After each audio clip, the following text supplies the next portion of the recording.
नमस्कार दोस्तों, स्वागत है आप सभी का माझी सा एजुकेशन यूट्यूब चैनल पर, जहां अपन पढ़ रहे हैं लैब असिस्टेंट फिजिक्स। तो अब तक अपन डायोड के बारे में लगभग सारी चीज़ें पढ़ चुके हैं। ठीक है, जो आपके लैब असिस्टेंट के एग्ज़ाम के हिसाब से इम्पोर्टेंट है वो सारी चीज़ें अपन कवर कर चुके हैं। अब बात आती है अगला टॉपिक, ट्रांजिस्टर। क्या ट्रांजिस्टर? अपन ने डायोड का उपयोग रेक्टिफायर में भी करते हैं, तो वो रेक्टिफायर भी पढ़ लिए। ठीक है, अब कुल मिला के ये समझ लो कि भाई सबसे इम्पोर्टेंट टॉपिक अब लास्ट में ये रहा है ट्रांजिस्टर, और इसके बाद रहेगा लॉजिक गेट, तार्किक द्वार, लॉजिक गेट। ठीक है, तो सेमीकंडक्टर से बनने वाला ये डिवाइस कौन सा हो गया? ये ट्रांजिस्टर। अब देखो ट्रांजिस्टर होता क्या है, ट्रांजिस्टर होता क्या है। जिस प्रकार डायोड कैसे बनता है, पी टाइप का अर्धचालक और एन टाइप का चालक दोनों को मिलाते हैं तो डायोड बनता है। उसी प्रकार इसमें क्या होता है, ये एक ऐसी अर्धचालक युक्ति है जो दो पी टाइप, इसमें क्या होता है, दो पी टाइप और एक एन टाइप, या फिर दो एन टाइप और एक पी टाइप से मिलकर बनी होती है। यानी कि इसमें तीन लेते हैं परत, मतलब ये समझ लो तीन लेयर होती है। ठीक है, या तो दो पी टाइप वाली होगी और एक एन टाइप वाली, या फिर दो एन टाइप वाली और एक पी टाइप वाली। कुल मिला के इसमें तीन लेयर होती है। ठीक है, अब देखो तीन लेयर मतलब देखो कैसे, दो पी टाइप हो गए, एक दो और एक एन टाइप, या तो ये हो गया, या फिर बोल रहे हैं कि दो एन टाइप और एक पी टाइप, तो दो एन टाइप और एक पी टाइप। ठीक है, से मिलकर बनी होती है।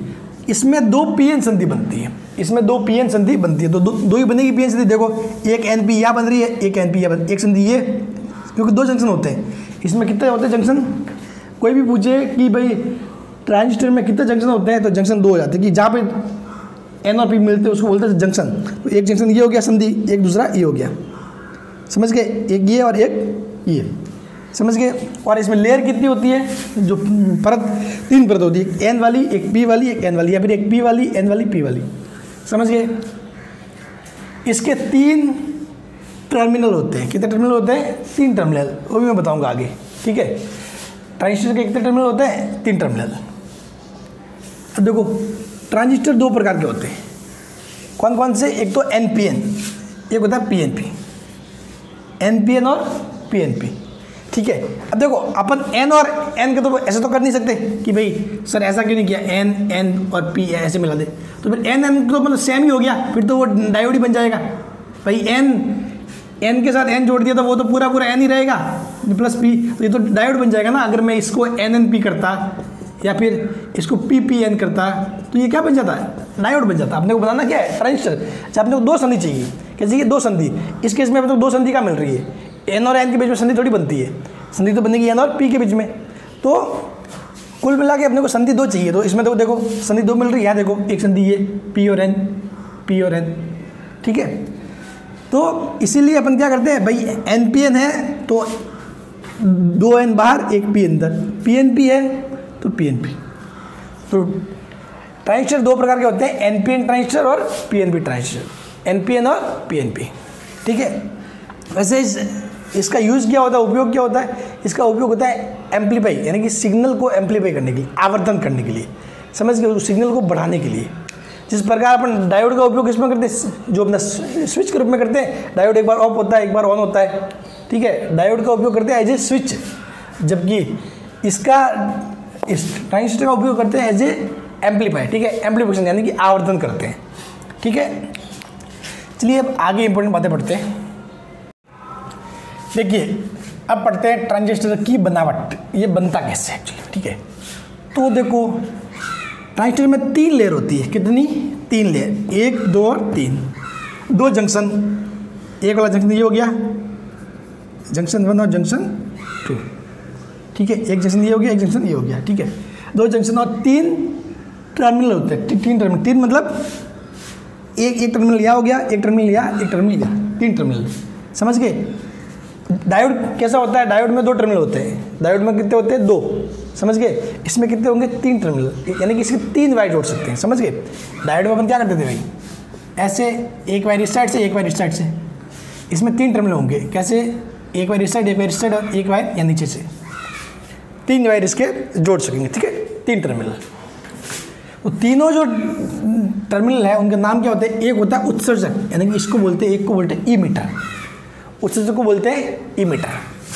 दूसरा होता है आधार, आधार यानी कि बेस। तीसरा होता है कलेक्टर यानी कि संग्राहक, यानी कि मतलब क्या हो रहा है? ईमीटर क्या करेगा? उत्सर्जक देगा, आधार बीच वाला बेस, और जो ये कलेक्टर होगा संग्राहक वो क्या करेगा? लेगा। संग्राहक क्या करेगा? लेगा। तो ईमीटर कलेक्टर, उत्सर्जक संग्राहक, उत्सर्जक देगा, संग्राहक लेगा। देखना अपन आगे समझेंगे, ठीक है? देना लेना क्या होता है। अब देखो, ई मीटर में डोपिंग की मात्रा अत्यधिक होती है। अब जो भी इस ई मीटर वाली साइड में होगा ना, उसमें डोपिंग की मात्रा क्या होगी? अत्यधिक होगी। ई मीटर में डोपिंग की मात्रा अत्यधिक होती है तथा बेस एंड कलेक्टर में कम होती है, बेस और कलेक्टर में कम होती है, ठीक है? तो ई मीटर में डोपिंग की मात्रा अत्यधिक होती है तथा बेस और कलेक्टर में डोपिंग कम होती है। अगर बेस और कलेक्टर इन दोनों में भी देखें तो इस बेस में सबसे कम होती है डोपिंग, ठीक है? साइज देखो तो बेस का आकार ई मीटर एवं कलेक्टर की तुलना में बहुत कम होता है। बेस का होता है या बीच में होता है, ठीक है? इसका आकार इस ई मीटर और कलेक्टर दोनों की तुलना में बहुत कम होता है, ठीक है? बेस का साइज बहुत कम होता है, ठीक है? समझ गए ना? अगर इसका साइज लगभग 150 मीटर है फॉर एग्जांपल, ठीक है? 150 मीटर तो नहीं होता, इतना सा होता है ट्रांजिस्टर, इतना छोटा सा, ठीक है? तो इसका 1 मीटर रहेगा, ठीक है? 1:150 वाला काम है। और इनमें भी बोले कि भाई जो ये ई मीटर और कलेक्टर इन दोनों में साइज बड़ा किसका होता है? तो ई मीटर का। समझ गए? ई मीटर की डोपिंग सबसे ज़्यादा आई, उससे डोपिंग कम इसकी, इससे कम इसकी। साइज भी इसका सबसे ज़्यादा, इसका उससे कम, इसका सबसे कम। समझ गए? तो ये तीनों पॉइंट, ये नाम आपको याद रखने पड़ेंगे। उत्सर्जक यानी ई मीटर, मैं थोड़ा ये देखो, उत्सर्जक, ई मीटर, संग्राहक, आधार, तीनों आपको याद रखने हैं, ठीक है? ई मीटर, कलेक्टर, बेस, ठीक है? अब देखिए, ऐसे ये पढ़ने को टॉपिक अगर देखें ना, तो टॉपिक है तो मतलब बहुत, मतलब क्योंकि हाई लेवल की चीज़ है, ठीक है? लेकिन आपको कितना समझना है मैं वो उसके हिसाब से उतना ही समझाऊंगा, ठीक है? जो आपके लिए ज़रूरी है वही बताया जाएगा। बाकी इसमें रामायण बहुत सारी है, ठीक है? इसमें रामायण बहुत सारी है, हम तो पता नहीं कितनी बुक पढ़ चुके हैं इस पर, ट्रांजिस्टर से। इससे बहुत सारे, मतलब आपने ये समझ लो कि ये ट्रांजिस्टर इतना इंपॉर्टेंट है, ये सेमीकंडक्टर वाला चैप्टर, सारा जो अपने आसपास जो भी ये इलेक्ट्रॉनिक चीज़ होती है ना, जो ये लैपटॉप, फ़ोन वगैरह सब कुछ चीज़ें दिन पर दिन छोटी होती जा रही है। पहली बार जब कंप्यूटर बनाया तो बहुत बड़ा था, अब वो कंप्यूटर बहुत छोटा हो गया, लैपटॉप के रूप में आ गया। अब तो इतना सा भी कंप्यूटर आ रहा है, मतलब सब कुछ हो गया ना, मतलब छोटे से स्पेस में। किस कारण हो रहा है? इस अर्धचालक के कारण। समझ गए? सब कुछ किसके कारण हो पा रहा है? अर्धचालक के कारण, ठीक है? अब देखो फिर से कुछ इंपॉर्टेंट पॉइंट। उत्सर्जक यानी कि ई मीटर, ई मीटर का कार्य क्या होता है भाई? कि भाई उत्सर्जन करना, यानी कि बहुसंख्यक आवेश वाहकों का उत्सर्जन करता है। ई मीटर क्या करता है? बहुसंख्यक आवेश वाहकों का उत्सर्जन करता है। इसलिए इसमें डोपिंग की मात्रा अत्यधिक रखी जाती है। समझ गए? इसमें डोपिंग की मात्रा अत्यधिक क्यों रखते हैं? क्योंकि ये क्या करता है? उत्सर्जन का काम करता है, आवेश देता है, तो इसलिए इसमें डोपिंग की मात्रा अधिक रखी जाती है। उत्सर्जित बहुसंख्यक आवेश वाहकों के कारण इसमें धारा बहती है, इसको बोलते हैं आई ई मीटर, मतलब ई मीटर करंट। आई ई मतलब ई मीटर करंट। अब देखो, आधार या बेस इन आवेश वाहकों को संग्राहक तक पहुंचाने का कार्य करता है। यानी कि आधार क्या करता है? बीच में सैंडविच टाइप ना, सैंडविच होता है ना, उसके बीच में मतलब चीज़ होता है, ठीक है? तो मतलब बीच का काम करता है, यानी कि मतलब जो उत्सर्जक से ई मीटर से आएगा उसको संग्राहक तक पहुंचाएगा, लेके जाएगा, वो काम करता है ये आधार, ठीक है? तो आधार इन आवेश वाहकों को संग्राहक तक पहुंचाने का कार्य करता है, इसलिए इसमें डोपिंग की मात्रा कम रखी जाती है, ठीक है? इसमें डोपिंग की अपनी जरूरत नहीं होती है, ठीक है? इसलिए इसमें डोपिंग की मात्रा कम रखी जाती है। इससे निकलने वाली धारा को IB कहते हैं। इससे जो धारा निकलती है उसको IB कहते हैं। सबसे इंपॉर्टेंट बात ये कि इसका मान बहुत कम होता है, इसका मान बहुत कम होता है। ये जो IB है ना धारा, इसका मान सबसे कम होता है, ध्यान रखना, ये एग्जाम में पूछा जा सकता है। धारा IB का मान सबसे कम होता है। संग्राहक का कार्य उत्सर्जित आवेश वाहकों का संग्रहण करना है, ठीक है? वो लेगा, इसलिए इसका आकार बड़ा होता है। संग्राहक का आकार क्या होता है? बड़ा होता है। इससे निकलने वाली धारा को IC कहते हैं। इससे जो धारा निकली उसको बोलेंगे IC, अब देखो सबसे इम्पोर्टेंट बात याद रखने की क्या है इसमें कि भाई जो बेस है ना, आधार है, उसकी डोपिंग भी सबसे कम होती है, आकार भी सबसे कम होता है, और उससे धारा जो आई भी निकलती है उसका मान भी बहुत कम होता है। समझ गए, उसको अपन नगण्य भी मान सकते हैं।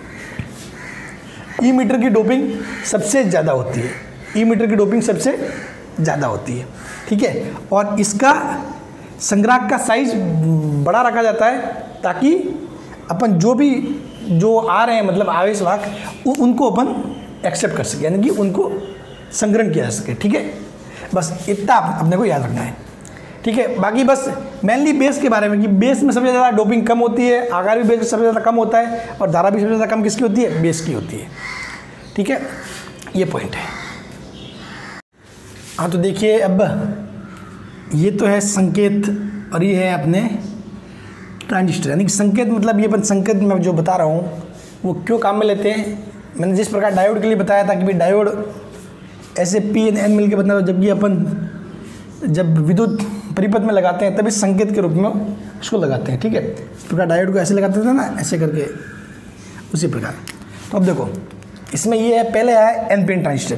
पहले क्या है, एनपीएन ट्रांजिस्टर। एनपीएन है तो बाहर दो बार क्या हो गया, एन और पी वाला अंदर। तो एक ये क्या होगा, ई मीटर, ये क्या हो जाएगा, ई फोर, ई मीटर बेस और कलेक्टर। यहाँ पर भी ई मीटर बेस और, ठीक है। अब देखो ई यहाँ पर है, अब इसको हिंदी में क्या बोलोगे, उत्सर्जक। ये आधार और ये संग्राहक,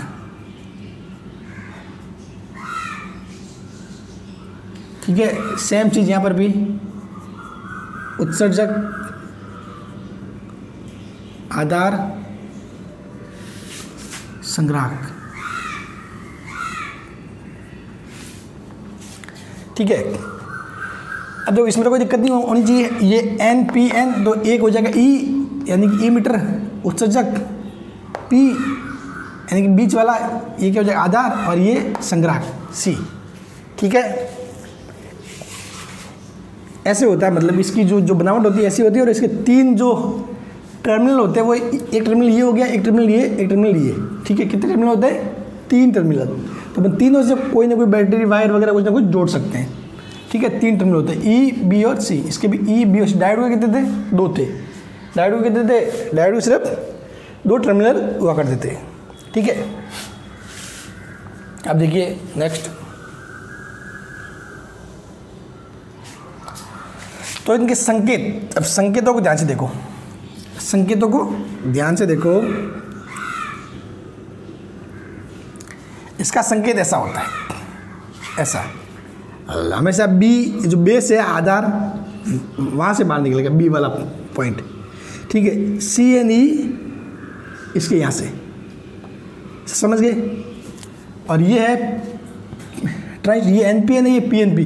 पी एन पी देखो, पी एन पी, ये ई हो जाएगा, ये सी हो जाएगा, बीच वाला बेस हो जाएगा, आधार।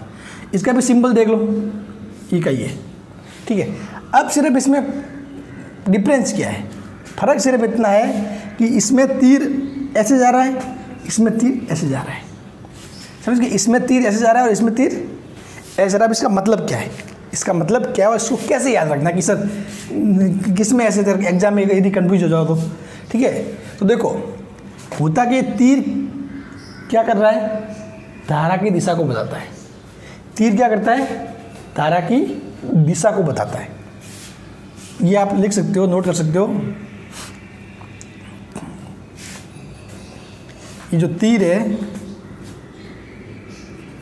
साइड में लिख लेना, तीर धारा की दिशा बताता है,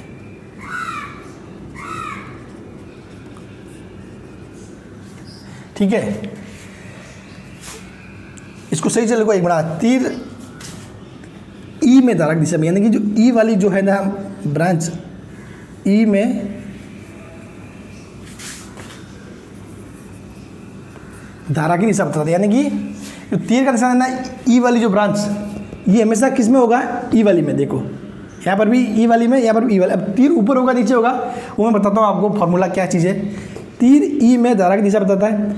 अब इसके लिए फॉर्मूला हमेशा एक ध्यान रखो, फॉर्मूला है पेन, PEN। फॉर्मूला क्या है? PEN। मतलब धारा की दिशा होगी हमेशा P से N की तरफ, कहाँ से होते हुए? E से होते हुए। समझ गए? धारा की दिशा फॉर्मूला है PEN, तो धारा की दिशा P to N, ठीक है, किसके अंदर? E में। E में जो E मीटर है, E मीटर में धारा की दिशा होगी P से N, पेन।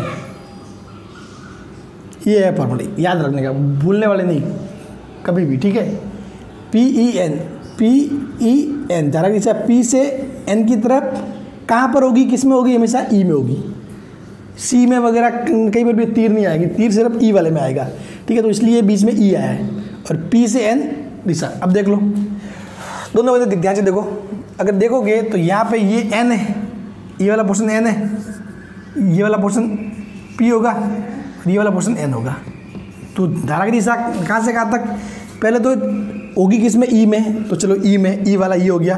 और कहाँ से कहाँ तक? P से N तक, तो ये P और ये N तक। तो देखो तीर ऐसे हो गया। अब इसके अंदर देखो धारा किसमें होगी? पहले बात E में, और कहाँ से? P से N तक, तो ये P है, बाहर वाले P है दोनों, और ये आधार के N है, तो P से N मतलब नीचे। समझ गए? तो ये याद रखने का फॉर्मूला है, ये सिंपल सी बात। तो अब देखो ये तो हो गया सिंपल। अब बहुत बार क्या होता है, कोई इन सिंबल के ऊपर ऐसे सिंबल ऐसे भी बन जाता है, मुझे आपको ऐसे ही बना के दे देते तो उसमें कोई दिक्कत वाली बात नहीं है। इसके ऊपर एक राउंड बना दे, गोल गोल, ठीक है। यहाँ भी ये गोल गोल राउंड बना दिया, ठीक है। तो इसमें कुछ ऐसा नहीं है, भले बना हुआ नहीं बना हुआ इतना कुछ फर्क नहीं पड़ने वाला। बाकी ये जो पहले जो बताया चीज़ें वो सारी सब कुछ होनी चाहिए। ये राउंड बहुत सारी बुक्स में ऐसे बनाते हैं, बहुत सारे नहीं बनाते, ठीक है। तो रियल में बस सिंबल में ये ध्यान रखना कि ये तीर का निशान, धारा हमेशा ई में बताएंगे अपन, धारा को किस में बताएंगे? ई में। और कहाँ से कहाँ तक? P से N तक, PEN। फॉर्मूला क्या हो जाएगा? PEN। समझ गए? चलिए अब देखो ध्यान से, एक आता है ट्रांजिस्टर के विन्यास, यानी कि configuration of transistor. Configuration of transistor ये कुछ नहीं एक्चुअली, ये सिर्फ एक सिंपल सी चीज़ है, यानी कि जिसमें अपन बैटरी को कैसे जोड़ेंगे वो अपने को देखना है कि भाई जो अपना ट्रांजिस्टर है उसको विद्युत परिपथ में कैसे जोड़ रहे हैं, उसको कैसे जोड़ रहे हैं। और एक पॉइंट जब भी जोड़ते हैं ना तो क्या होता है, एक पॉइंट को उपनिष्ठ रखना होता है, कॉमन रखना होता है। तो उसी के बेस पे अपन बात करने वाले हैं, ठीक है। तो तीन विन्यास होते हैं, उपनिष्ठ आधार यानी कि कॉमन बेस कॉन्फ़िगरेशन, उपनिष्ठ उत्सर्जक विन्यास यानी कि कॉमन इमिटर कॉन्फ़िगरेशन, और उपनिष्ठ संग्राहक विन्यास कॉमन कलेक्टर कॉन्फ़िगरेशन, ठीक है। अब देखिए इसका मतलब क्या हुआ। अब ये बोल रहा है कि कॉमन आधार या फिर कॉमन बेस, तो इसका मतलब ये होगा कि आप क्या करोगे, दो बैटरी लगाओगे, दो बैटरी लगेगी, ठीक है। तो एक बैटरी लगेगी ई से, एक बैटरी लगेगी सी से, ठीक है। एक वाला जो है ना, जो एक रह गया पीछे, उससे कोई बैटरी नहीं लगती। वो दोनों के बीच में क्या होता है, कॉमन पॉइंट होता है।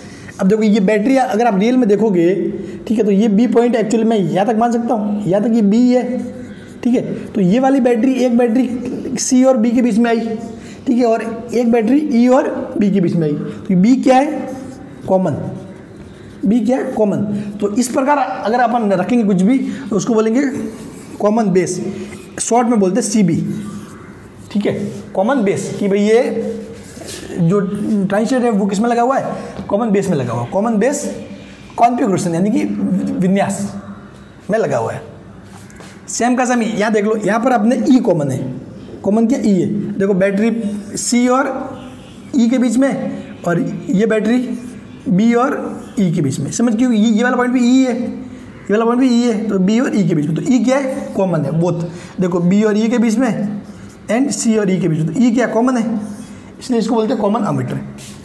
यहाँ जैसे कि बैटरी किसके बीच में, ई और बी के बीच में, और यहाँ सी और बी के बीच में, तो यहाँ बी कॉमन है।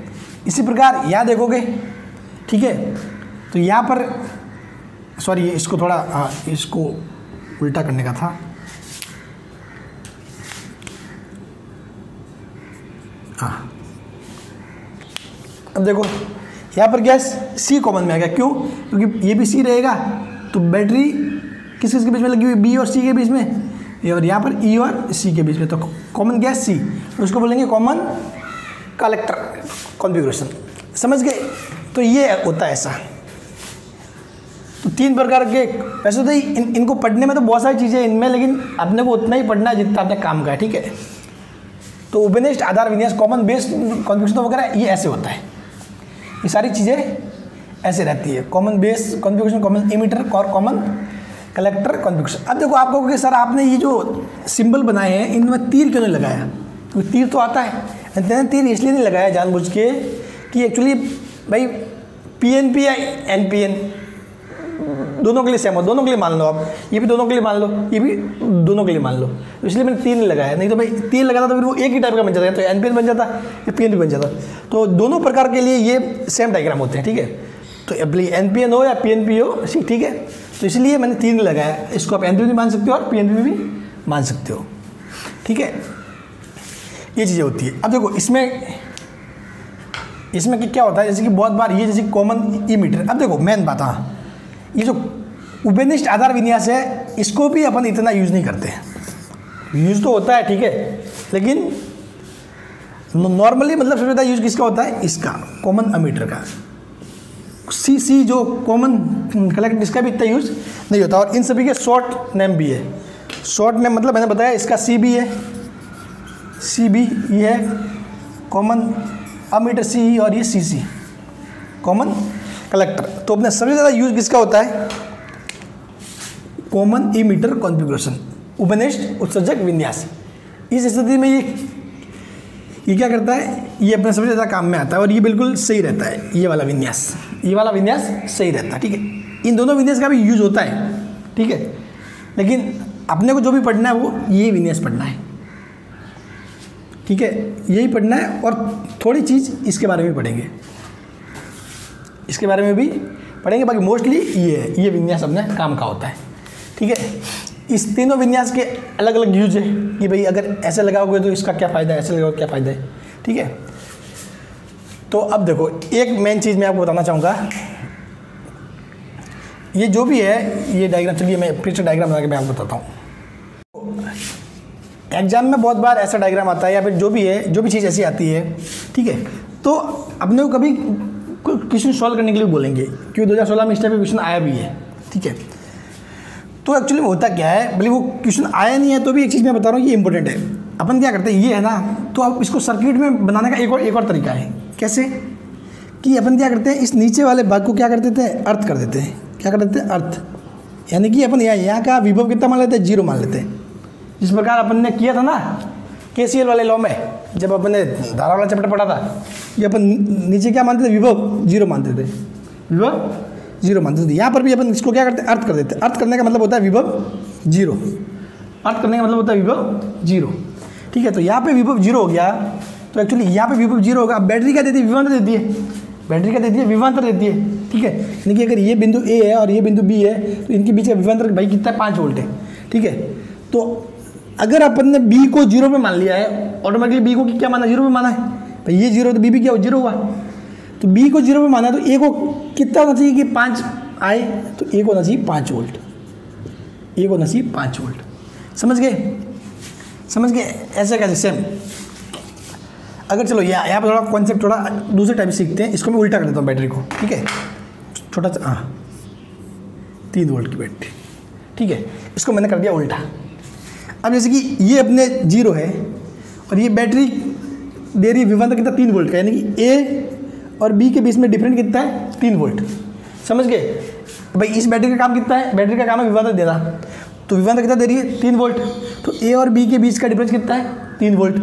तो जब आपने A को 0 पे मान लिया है, A को 0 पे मान लिया, तो B कितने पे होगा कि वो डिफरेंस कितना है, 3 का। तो देखो विभवांतर तो क्या होता है बैटरी का, हमेशा जो बड़ा वाला सिरा होता है A और बी उसका माइनस, तो ए माइनस बी होता है। तो अब आपको ए कितना 0 मान लिया, तो माइनस बी को कितना मानोगे कि 3 आए, देखिए -3। तो इसका मतलब इसको आप इस पॉइंट को कितना मान सकते हो, बी बराबर -3। बी बराबर क्या होगा, -3। समझ गए। अब एग्जाम में अगर कुछ सवाल आ जाए, कुछ ऐसा आ जाए, तो मतलब वो क्या करते हैं, बैटरी ऐसे ना देके ऐसे दे देंगे आपको, तो आपको कंफ्यूज नहीं होना है, आपको कंफ्यूज नहीं होना है। ये एक्चुअली में है क्या, सी ई और ये बेस हो जाएगा बी। अब देखो क्या होगा, तो ये वाला पॉइंट, देखो ये पॉइंट पूरा सेम ही रहेगा क्योंकि यहाँ कोई बीच में कोई प्रतिरोध वगैरह, कोई बैटरी वगैरह नहीं है। तो यहाँ तक सी तक, तो देखो यहाँ पे मैं क्या लिखता हूँ, +5 वोल्ट ऐसे लगाते हैं, समझ गए। इसको ऐसे शो करते हैं +5 वोल्ट, और इसको शो करेंगे मैं -3 ना, तो इसको शो करूँगा मैं -3 वोल्ट। इसको शो करूँगा अर्थ किया हुआ है, ग्राउंड। एग्जाम में ऐसे आ जाता है।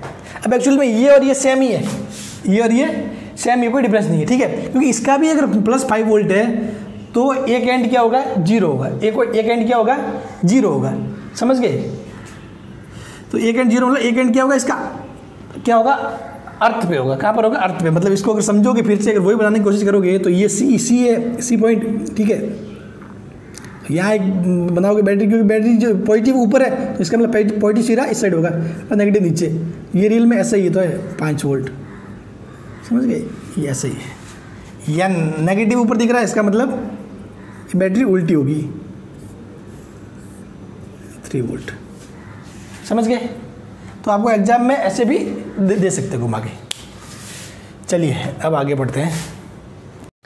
अब देखो, प्रत्येक विन्यास में 4 प्रकार से 22 स्थिति हो सकती है। यानी कि जो विन्यास है, 3 विन्यास बताया ना, 3 विन्यास, तो 3 में हर एक में 4 प्रकार से बाइसिंग हो सकती है। बाइसिंग मतलब अपने डायोड में पढ़ा था कि अपन जो पी से कौन सा पॉजिटिव नेगेटिव कैसे जोड़ते हैं, तब उसके ऊपर डिपेंड करता है फॉरवर्ड बाइस, रिवर्स बाइस। सेम की सेम चीज़ यहाँ पर भी है, ठीक है। यहाँ पर भी बाइसिंग होती है। अब देखो बाइसिंग का मतलब क्या हुआ, एक्चुअली में आपको पता है कि भाई PNP है, जो भी है NPN है, तो इसमें देखो 2 डायोड बनते हैं। एक डायोड ये बन गया, एक डायोड ये बन गया, ठीक है। यहाँ पर 2 डायोड बन रही है, मतलब कुल मिला के ये समझ सकते हो कि ये 2 डायोड है, ठीक है। और यहाँ पर 2 संधि भी है, ये J1 और J2, समझ गए। अगर जैसे कि इसके अंदर ही ये N है, P और N, यहाँ मैं कोई बैटरी लगाऊंगा ऐसे, ठीक है। तो और दूसरी मैंने कोई बैटरी लगा दी ऐसे, सॉरी ये PNP ना, हाँ, दूसरी मैंने बैटरी लगा दी ऐसे। तो अब देखो ये जैसे कि जंक्शन J1 है, ये जंक्शन J2 है। तो J1 को देखोगे तो J1 के लिए ये वाला आएगा पूरा काम में। तो J1 के लिए P किससे, बैटरी के पॉजिटिव से, ठीक है, N बैटरी के नेगेटिव से, यानी कि ये जंक्शन किसमें हो जाएगा, फॉरवर्ड बाइस में। ये किसमें हो जाएगा, फॉरवर्ड बाइस। यहाँ देखो P किससे, बैटरी के नेगेटिव से, N बैटरी की पॉजिटिव, यानी कि ये किसमें हो जाएगा, जंक्शन J2 रिवर्स बाइस। ये किसमें हो जाएगा, रिवर्स बाइस। तो इसी प्रकार 4 स्थिति हो सकती है भाई, ये फॉरवर्ड हो गया, ये रिवर्स हो गया, एक बार ये फॉरवर्ड हो सकता है और ये रिवर्स हो सकता है, एक बार दोनों क्या उसके रिवर्स हो सकते हैं, डिपेंड करता है बैटरी पे। एक बार दोनों क्या हो सकते हैं, फॉरवर्ड हो सकते हैं। अगर दोनों फॉरवर्ड मतलब अगर ये ऐसे होता तो क्या होता, दोनों फॉरवर्ड होता। अगर ये ऐसे होता, ये नेगेटिव, तो क्या होते, दोनों रिवर्स में होते। तो मतलब 4 टाइप की स्थिति बन सकती है, या तो J1 फॉरवर्ड, J2 रिवर्स, या फिर J1 रिवर्स, J2 फॉरवर्ड, दोनों फॉरवर्ड, दोनों रिवर्स। कुल मिलाकर 4 स्थिति बनती है। इसको बोलते हैं बाइसिंग, यानी कि बैटरी की तो मतलब पॉजिटिव नेगेटिव स्थिति, ठीक है।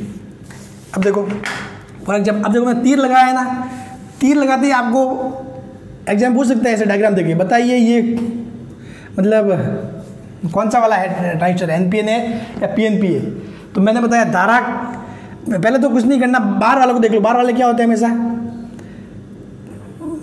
बार वाले क्या होंगे, सेम रहते हैं। जैसे कि अगर NPN है तो NPN रहेगा, और PNP है तो PNP रहेगा। अब देखो ये ब्रांच में धारा जा रही है E से, कहाँ जा रही है, E से, और अपने धारा कहाँ से कहाँ बहती है, पेन से। फॉर्मूला याद है, PN, तो मतलब P से N तक, तो P से N तक धारा बहेगी, P से N तक। कहाँ से होता है, E से होता है। E N है तो ये भी क्या हो जाएगा, N हो जाएगा, तो बस NPN हो जाएगा, NPN हो जाएगा। अब देखो इसमें भी देखो ये P है, तो P वाला ये सिरा किसके, बैटरी के पॉजिटिव से, N वाला सिरा बैटरी के नेगेटिव से, तो ये वाला जंक्शन किसमें हो जाएगा, एक जंक्शन J1 फॉरवर्ड बाइस, ठीक है, एक जंक्शन J1 फॉरवर्ड बाइस। अभी यहाँ आप देखोगे, यहाँ पे आप देखोगे तो ये N बैटरी के पॉजिटिव सिरे से, और ये वाला N ये यहाँ पर कौन सी स्थिति से है, देखो सो NPN, ये यहाँ पर देखो बैटरी का N सिरा यहाँ पर किससे ऐड हो रहा है, पॉजिटिव से, यानी कि ये क्या हो जाएगा, ये हो जाएगा अपने आप में रिवर्स बाइस। ये किस हो जाएगा, देखो ना सीधा तो मालूम पड़ रहा है, देखो N सिरा, N मतलब किससे जुड़ा हुआ है, बैटरी के पॉजिटिव से, यहाँ पे P सिरा बैटरी के पॉजिटिव, यानी कि फॉरवर्ड बाइस, ये किस में हो जाएगा, रिवर्स बाइस में, ये किस में हो जाएगा, रिवर्स बाइस। ठीक है, आप इसका मत देखो कि सर ये N है और ये मतलब ये मेन ये डिपेंड करता है, ये पहला टच, फर्स्ट टच, ठीक है, N किसके, बैटरी के पॉजिटिव यानी कि किस में हो जाएगा, रिवर्स बाइस, और P किसके, बैटरी के पॉजिटिव यानी कि फॉरवर्ड बाइस। तो एक बाइस क्या होगा, रिवर्स, एक बाइस हो गया फॉरवर्ड। तो इसी प्रकार मतलब इसका उल्टा भी हो सकता है। तो 4 स्थिति बनती है, कैसे, 4 स्थिति, यानी कि ये लिख सकते हो कि भाई 4 स्थिति अपन लिख लेते हैं, J1 एंड J2 दोनों क्या हो सकते हैं, फॉरवर्ड, ठीक है, J1 एंड J2 दोनों किसमें से रिवर्स, तो दोनों रिवर्स में होंगे ना, J1 और J2, इसका मतलब होता है ये क्या होता है, ऑफ कंडीशन में होता है, ये जो अपना ट्रांजिस्टर, इसका मतलब क्या होता है, ऑफ कंडीशन, ये बंद है, समझ गए, दोनों रिवर्स में है तो इसको मानेंगे बंद है, ठीक है। एक होता है कि भाई J1 एंड J2 मतलब J1 फॉरवर्ड और J2 रिवर्स,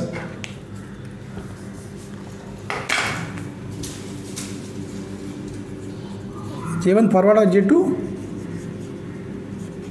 रिवर्स। इस स्थिति में क्या करता है, डायोड एक्टिव रीजन में काम करता है, एक्टिव रीजन, ठीक है, इसको बोलते हैं एक्टिव रीजन, इंग्लिश में बोलते हैं एक्टिव रीजन। और इसका यूज किस में होता है, मतलब जो एम्पलीफायर होता है ना, आवर्धक, एम्पलीफायर के रूप में इसका यूज होता है, ठीक है, एक्टिव या फिर आवर्धक, यानी कि इसका यूज होता है as a amplifier, as a amplifier, ठीक है। यदि एक होता है J1 रिवर्स और J2 फॉरवर्ड, इसको बोलते हैं inverse active, inverse active, inverse active का मतलब क्या हुआ, इन्वर्स एक्टिव मतलब जो इसका उल्टा, तो इसमें ये किसका काम कर रहा है, एम्पलीफायर का काम कर रहा है, आवर्धक का काम कर रहा है। अब इसमें ये क्या करेगा, अटेन्यूएशन का काम करेगा, अटेन्यूएशन,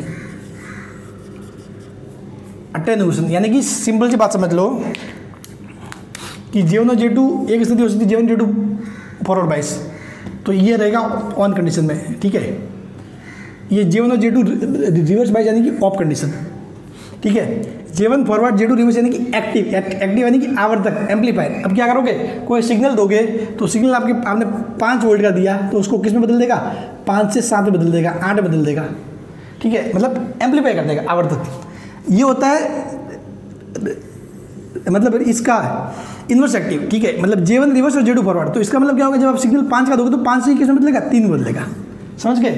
ये क्या काम करेगा, अटेन्यूएशन का काम करेगा, किसका, अटेन्यूएशन का काम करेगा, समझ गए। 4 बाइसिंग हो सकती है, 4 प्रकार की। अब मेन चीज़ क्या है, अपने जो काम की है वो सिर्फ ये है, कौन सी वाली, एक्टिव, क्योंकि अपन मोस्टली अपन इसको ट्रांजिस्टर को जो है एम्पलीफायर के रूप में यूज करेंगे, आवर्धक के रूप में, ठीक है, आवर्धक के रूप में यूज करते हैं, ठीक है। तो अपने देखो 2 चीज़ें आपको समझ में आ गई कि मेनली अपन CE तो क्या लेते हैं काम में, कॉन्फ़िगरेशन, और जो रीजन कौन सा काम लेते हैं, एक्टिव। मतलब क्या होगा, ये देख लेना, एक जंक्शन या फिर एक संधि किसमें होगी, फॉरवर्ड बाइस में,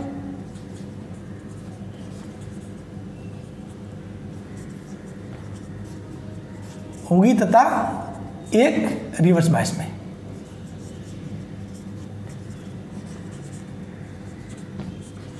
समझ गए।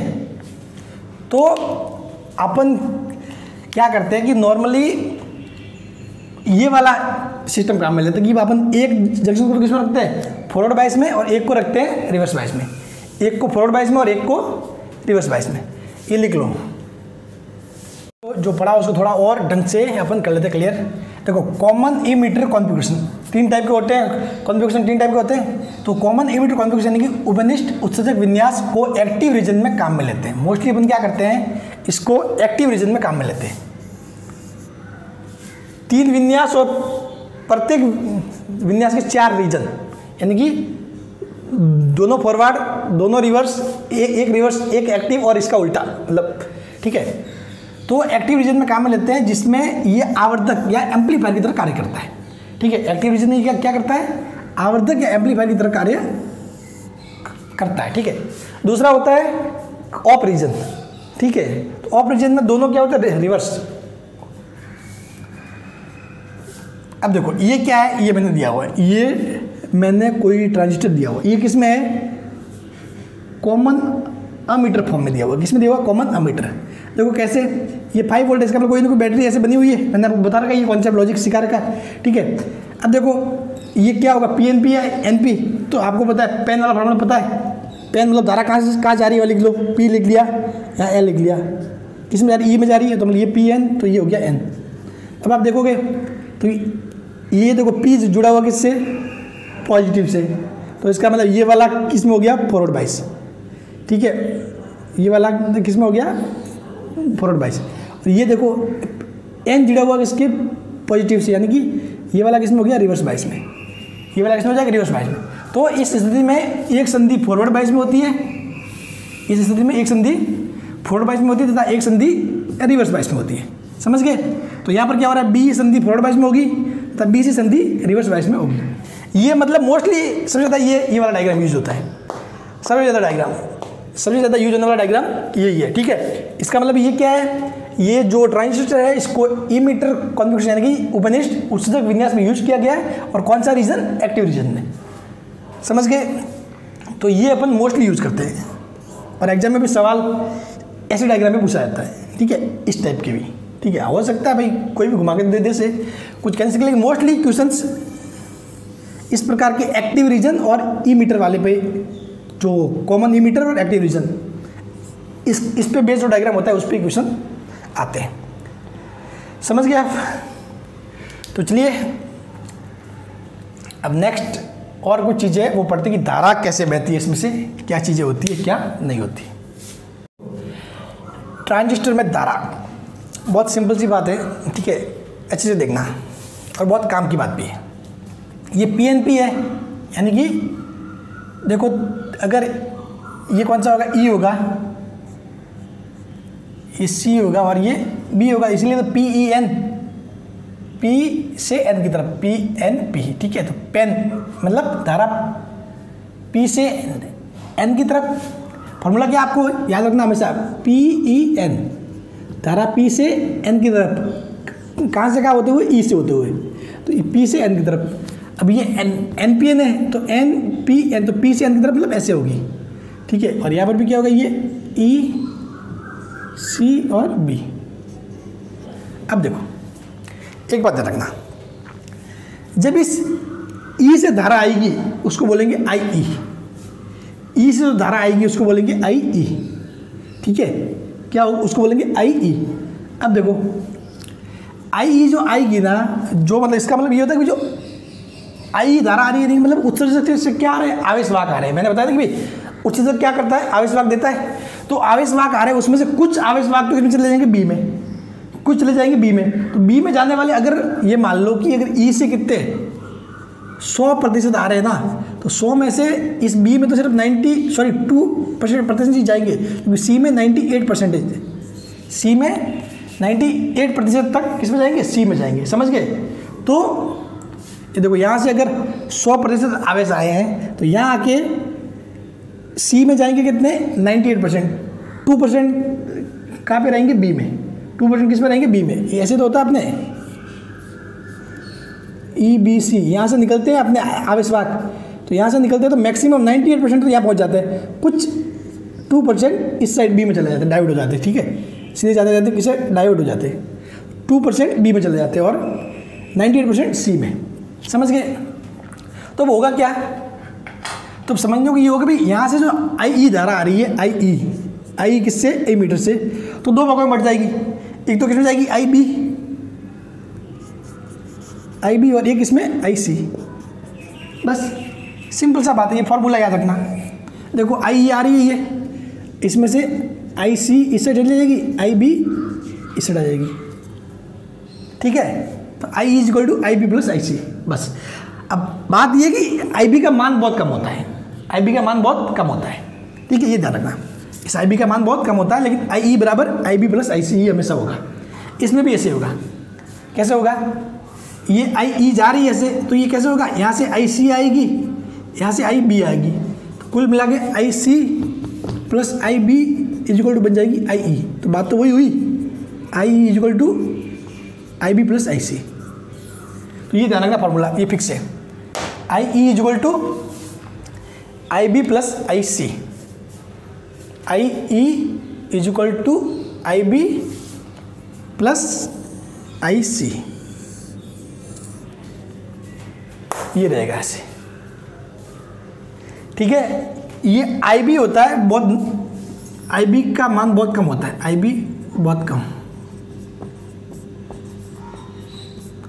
आई बी का मान बहुत कम होता है। आई बी को बहुत बार अपन नगण्य भी मान सकते हैं, बहुत बार नगण्य भी मान सकते हैं। ठीक है, अपन रियल में कहे तो ऐसे आई ई इक्वल टू आई सी भी बोल सकते हैं, मतलब।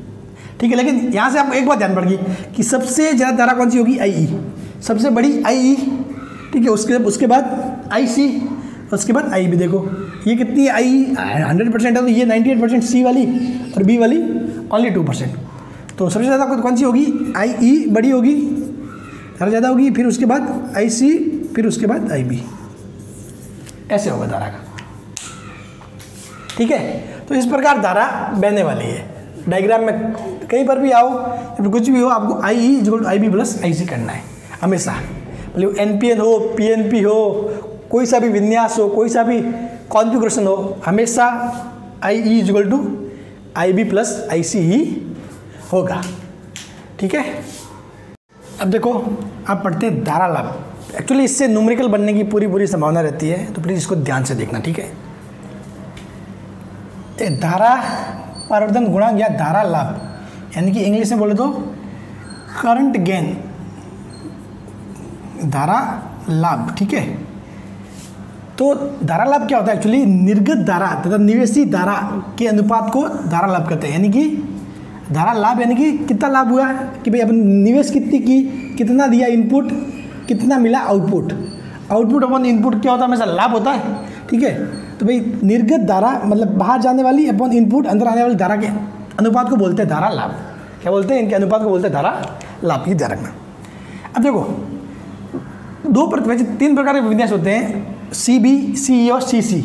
ठीक है, मतलब उपनिष्ठ संग्राहक और होता है। ठीक है, उसमें भी एक धारा लाभ होता है, लेकिन वो इतना काम का नहीं होता, क्योंकि मतलब उस धारा लाभ का मान है ना, मतलब उतना अपने लिए मैटर नहीं करता। ठीक है, और ना ही उसको एज ए धारा लाभ के रूप में काम में लेते हैं। उस क्या बोलते हैं, उस ट्रांजिस्टर को एज ए धारा लाभ के रूप में काम में अपन नहीं ले सकते। ठीक है, तो मोस्टली अपन सी बी और सी ई काम में लेते हैं, और ज़्यादातर सी ई। ठीक है, अब देखो तो उपनिष्ठ आधार विन्यास और उपनिष्ठ उत्सर्जक विन्यास, इन दोनों में अलग अलग धारा लाभ होते हैं। इसमें होता है अल्फा, इसमें होता है बीटा।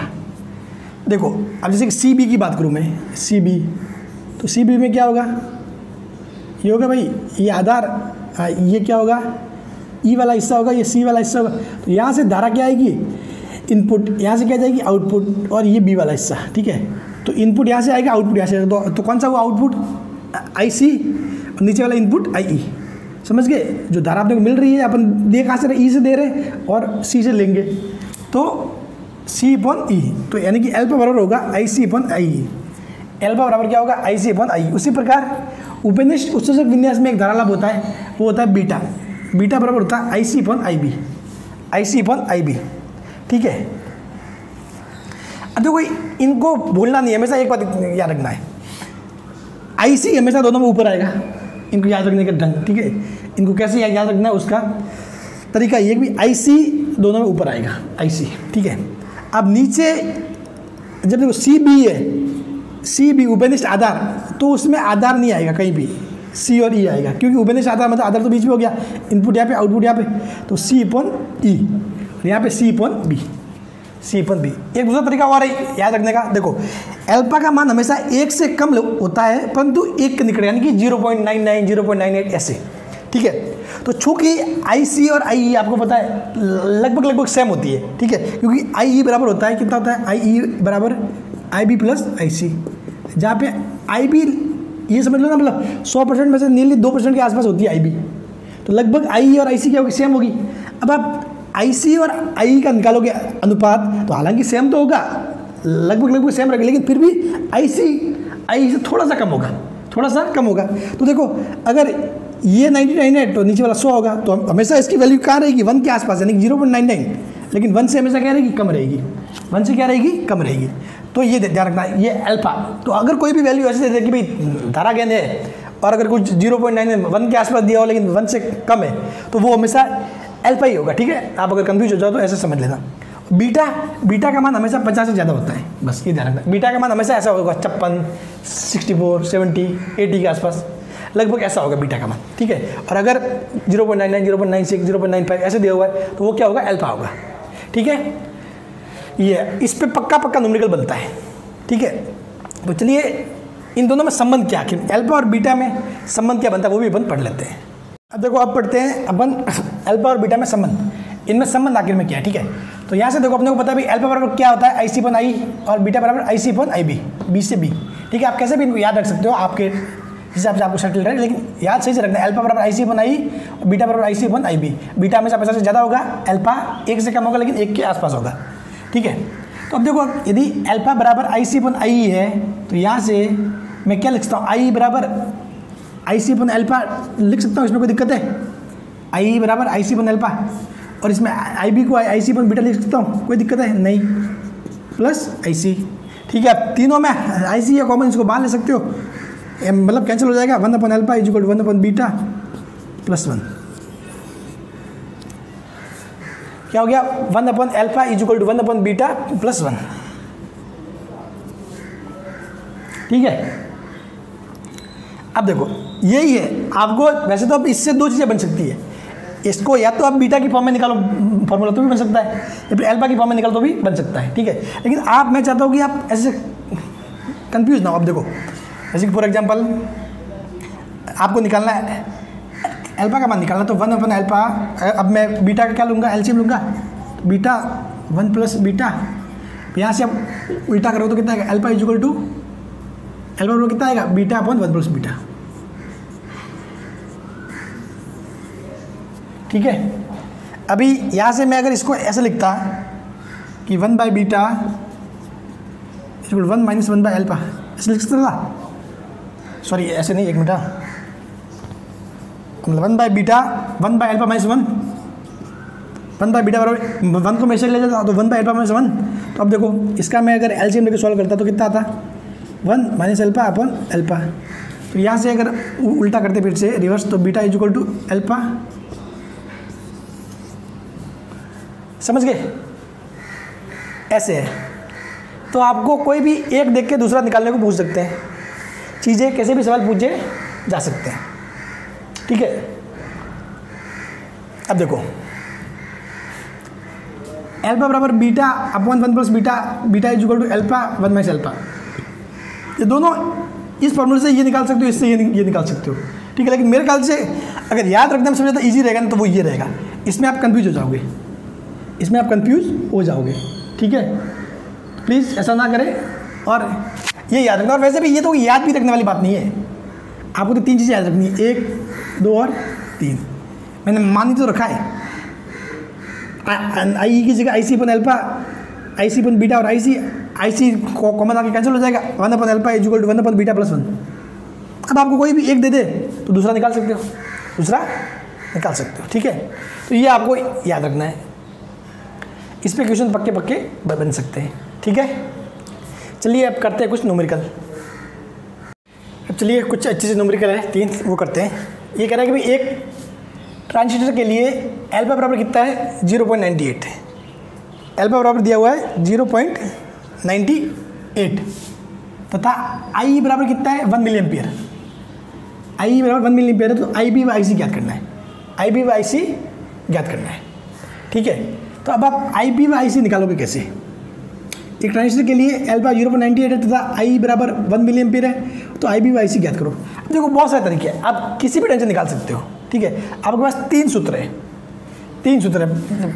पहला क्या अपने पास alpha is equal to I C upon I E, beta is equal to I C upon I B, और I E is equal to I B plus I C.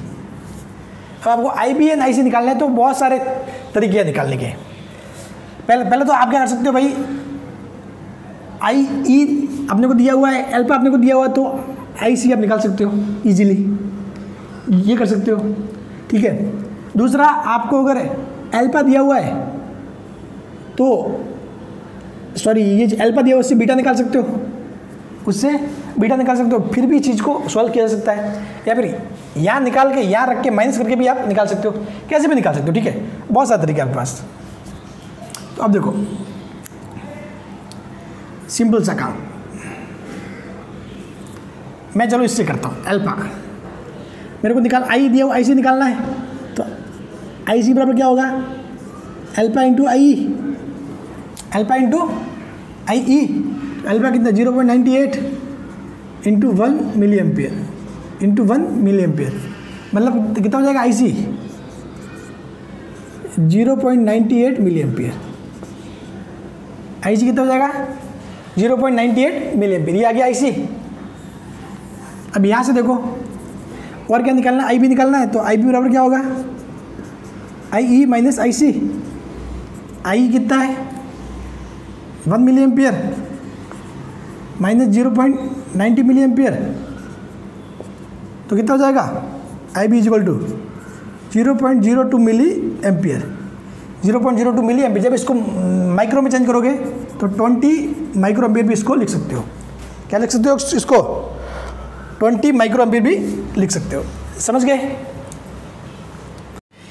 Next, यदि beta बराबर कितना है 50 हो तो था आई सी बराबर कितना हो 50 ये मिली एम्पियर ना, हाँ आई सी बराबर 50 मिली एम्पियर हो तो उत्सर्जक धारा ज्ञात करो। तो क्या करना है उत्सर्जक धारा यानी कि आई ई निकालना है। क्या निकालना है आई ई। तो अब देखो आई सी दिया हुआ है और आपको आई ई निकालना है, तो आपको संबंध आप कैसे भी निकाल सकते हो। वैसे तो बहुत सारे तरीके, लेकिन शॉर्टकट तरीका क्या होगा, आपको पता है कि भाई आई सी और आई में संबंध क्या है। यहाँ से देखोगे तो आई ई निकालना है, तो आई बराबर क्या हो सकता है आई बराबर आई सी अपन एल्फा, आई सी अपन एल्फा। अब सिंपल सा बात है, आपको आई सी पता है, सिर्फ एल्फा निकालना है। एल्फा क्या होता है, एल्फा होता है beta upon 1 plus beta, beta upon 1 plus beta, beta कितना है 50, 1 प्लस बीटा 51। ठीक है, यहाँ रख दो आई E is equal to I सी कितना देखो 50 मिली एम्पियर अपन 50 बटा 51 का भाग दोगे तो ये कितना आएगा आई ई बराबर कितना आएगा 51 मिली एम्पियर। आई आ जाएगा आपका आंसर 51 मिली एम्पियर। समझ गए? ये क्वेश्चन यदि आधार धारा 100 माइक्रो एम्पियर है तथा बीटा बराबर 89 है तो आई ज्ञात करो। अब देखो कितना होता है आई बराबर क्या होता है आई B plus I C, I B plus I सी। आपको आई सी दिया हुआ है ना, तो यहाँ से देखो आपको दिया हुआ क्या है, यदि आधा धारा आई बी दिया हुआ, ठीक है, तो इस आई सी को आप क्या लिख सकते हो beta plus beta I B लिख सकते हो। यहाँ से देखोगे तो आई बी और मैंने आई सी को क्या लिखा beta I B, beta I B. ठीक है, तो यहाँ से देखो क्या हो जाएगा आई बराबर क्या होता है 1 plus beta I B, 1 plus beta is equal to I B. अब जो 1 प्लस बीटा यानी कि 1 प्लस 89 कितना हो जाएगा 1 प्लस 89 और आई बी कितना दिया हुआ है 100 माइक्रो एम्पियर, 100 माइक्रो एम्पियर। अब देखो ये कितना होगा 90 इंटू 100 माइक्रो एम्पियर, ये हो जाएगा 9000 माइक्रो एम्पियर, 9000 माइक्रो एम्पियर। अब जब 9000 माइक्रो एम्पियर को अगर आपको मिली में चेंज करना है तो 10 की घात माइनस 6 और 10 की घात 3, तो 10 की घात माइनस 3 हो जाएगा यानी कि मिली एम्पियर, यानी कि 9 मिली एम्पियर। क्या हो जाएगा 9 मिली एम्पियर। समझ गए? तो ये आ गया। तो इस प्रकार से आप सवाल कर सकते हो। ये था न्यूमेरिकल इससे संबंधित। तो इससे संबंधित मतलब कुछ भी कैसे भी घुमा के दे सकता है, लेकिन आपको 3 फॉर्मूले बताना चाहिए, 1 2 3। इन 3 से कैसे भी कुछ भी पूछे आप निकाल सकते हो। समझ गए? देखो ये एक मस्त वाला सवाल है। वैसे तो ये सवाल सही मायने में देखो तो 12th के लेवल के हिसाब से नहीं करना चाहिए, लेकिन चूँकि 2016 में पूछा गया था चीज़ें इस टाइप की, तो इस टाइप की चीज़ों पे भी डिस्कशन कर लेना चाहिए। ठीक है, क्या पता अगर इस टाइप का सवाल आ जाए और आप सही करके आ जाओ। ठीक है, अब देखो क्या है, इसने क्या दिया है, ये कुल मिला के ऐसे है कि इसने ये जो नेटवर्क दिया हुआ है इसका, इसमें ये दिया हुआ कि VC दिया हुआ 2 वोल्ट और IB कितना दिया हुआ है 300 माइक्रो एम्पियर। तो I ज्ञात करना, I आपको ज्ञात करना है। अब देखो इसने दिया क्या है, VC यानी कि VC मतलब इसने ये दिया हुआ है कि VCE। अब देखो हमेशा ये ध्यान रखना, हमेशा से कि VCE है ना, तो आप ऐसे कंफ्यूज नहीं होना कि सर उच्च यू पे कौन होगा, E होगा या C होगा। हमेशा जो पहले आता है ना C है, CE है, तो इसका मतलब ये कि C उच्च यू पे होगा, E किस पे होगा, निम्न पे। C उच्च पे और E निम्न पे। ठीक है, अब देखो और यहाँ पे आपको IB दिया हुआ 300 माइक्रो। अब आपको निकालना IE। तो अब देखो अपने को पता है कि भाई I बराबर कितना होता है, IB plus IC। IB plus, अब आपको IB दिया हुआ है, लेकिन अगर आपको बीटा दिया हुआ था तो आप IC निकाल सकते थे, बीटा दिया हुआ है नहीं, लेकिन फिर भी आप IC निकाल सकते हो। कैसे? IC कौन सी होती है, ये वाली होती है IC, और ये वाली IB, दोनों मिलके क्या बनाते हैं, IE बनाते हैं। IE यहाँ से जाएगी। ठीक है, तो आप अगर इसके लिए लिखोगे तो देखो आप कैसे भी लिख सकते हो समीकरण आप पे डिपेंड करता है, आप कैसे भी लिख सकते हो। ठीक है, देखो ये रियल में क्या है एक्चुअली में, इसको आप सही से देखोगे ना तो ये रियल में बता हुआ कैसे, ऐसे बैटरी है 5 वोल्ट की। ठीक है, ये क्या है, 5 वोल्ट की बैटरी ऐसे है, और ये रियल में क्या है, 2 वोल्ट की बैटरी ऐसे है, इस साइड है। ठीक है, जब आप देखोगे इसके लिए, जब आप लिखना स्टार्ट करोगे, भले किसी भी डायरेक्शन में घूमो, ठीक है, चलो मैं ऐसे घूमता हूँ, तो इसमें जैसे कि धारा IC जा रही है तो IC यहाँ जा रही प्लस माइनस। ठीक है, ये हो जाएगा, और प्रतिरोध कितना जो है 1 किलो ओम, यानी कि 1000 ओम। समझ गए? तो अब देखो यहाँ से मैं स्टार्ट करता हूँ, मैं निकला बाहर, ऐसे घुमा तो पॉजिटिव से बाहर निकला 5, और यहाँ पर मैं नेगेटिव से बाहर निकल रहा हूँ, लेकिन आएगा कितना, IC इंटू 1000 ओम्स। ठीक है, 1 किलो ओम्स मतलब 1000 ओम्स, और ये मैं नेगेटिव से बाहर निकल रहा हूँ, मतलब -2 बराबर 0, -2 बराबर 0। अब देखो IC बराबर क्या आएगी, IC इंटू 100, तो ये कितना जाएगा, 5 - 2 3, सॉरी 1000, 5 - 2 3, तो IC बराबर कितना हो जाएगा 3/1000, यानी कि 3 मिली एम्पियर। IC बराबर 3 मिली एम्पियर। ठीक है, एक तो आप ऐसे करके निकाल सकते थे। ठीक है, दूसरा आप डायरेक्ट भी देखो, अगर इसको आप 0 करते, नीचे वाले को 0 करते, तो ये कितना होता, अगर ये वाला 0 होता तो ये वाला ऑटोमेटिक 2 हो जाता, तो ऊपर 5 नीचे 2, 5 - 2 3, 3/1, यानी कि वैसे भी आ जाता। ठीक है, अब आपके पास IC आ गया, IB आपको दिया हुआ है, तो बात खत्म। IE बराबर क्या होता है, IB प्लस IC, तो कितना दिया हुआ IB दिया हुआ है 300 माइक्रो एम्पियर। IB दिया हुआ आपको 300 माइक्रो एम्पियर में, तो इसको पहले आप मिली में बदलो, क्योंकि जोड़ने के लिए सेम करना पड़ेगा, सेंटीमीटर से सेंटीमीटर में जोड़ते हो, मीटर से मीटर। ठीक है, ऐसे थोड़ी कि भाई सेंटीमीटर प्लस मीटर जोड़ देते हो, ऐसा तो होता नहीं ना कि भाई मैं अगर बोलूँ कि 1000 मीटर है और मैं अगर बोलूँ 1000 सेंटीमीटर, तो ऐसा थोड़ी ना होगा कि 2000 मीटर हो जाएगा। समझ गए? तो इसको दोनों को सेम में लाना पड़ता है। तो मैं IB कितना दिया हुआ है, IB दिया हुआ है 300 माइक्रो एम्पियर, मिली में लिखोगे तो कितना होगा 0.3 मिली एम्पियर।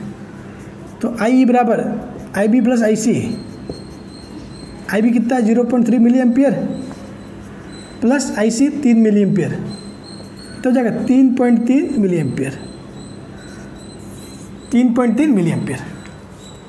समझ गए? ऐसे भी होता है, ये चीज़ें होती है। और बहुत बार कुछ सवाल ऐसे भी आते हैं जिनमें यहाँ पे प्रतिरोध ज़्यादा होता है, जैसे कि यहाँ पे यहाँ वाला प्रतिरोध बहुत ज़्यादा दिया होता है, ये दिया होता है मेगा ओम में 1 M ओम।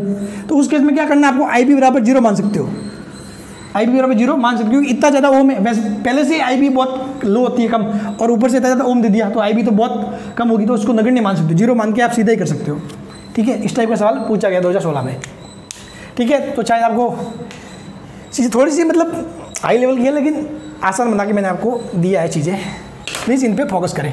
अब एक दो इंपॉर्टेंट बातें हैं वो लिख लेते हैं, फिर ये वाला टॉपिक खत्म हो जाएगा। फिर कल से स्टार्ट करेंगे तार्किक द्वार, लॉजिक गेट। देखिए ये टॉपिक पूरा हो गया है। अब जाते जाते कुछ इंपॉर्टेंट चीज़ें हैं। जो अपना ट्रांजिस्टर है वो आवर्तक यानी कि एम्पलीफायर के रूप में काम करता है, ठीक है। इसके फॉर्मूले मैंने बता दिए, 3 फॉर्मूले इंपॉर्टेंट है, ठीक है, वो याद रखना। डायोड स्विचिंग के लिए काम करता है यानी कि ऑन ऑफ, एक बार on, forward bias on, reverse bias off. Rectifier AC को डीसी में बदलता है।